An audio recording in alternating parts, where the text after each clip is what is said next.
In today's tutorial, I'm going to show you how to insert pictures onto Microsoft PowerPoint. So this should hopefully be a pretty straightforward process, guys. And without further ado, let's go ahead and jump straight into it. So all I have to do is select the Insert tab and then select Pictures. You can select from this device, stock images, or online pictures. Make your selection there, and then you just would locate your pictures on the list.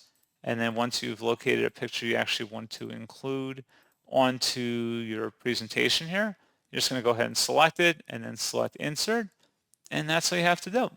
So pretty straightforward process on that, guys, and as always, thank you for watching. I do hope that was able to help you out, and I do look forward to catching you all in the next tutorial. Goodbye.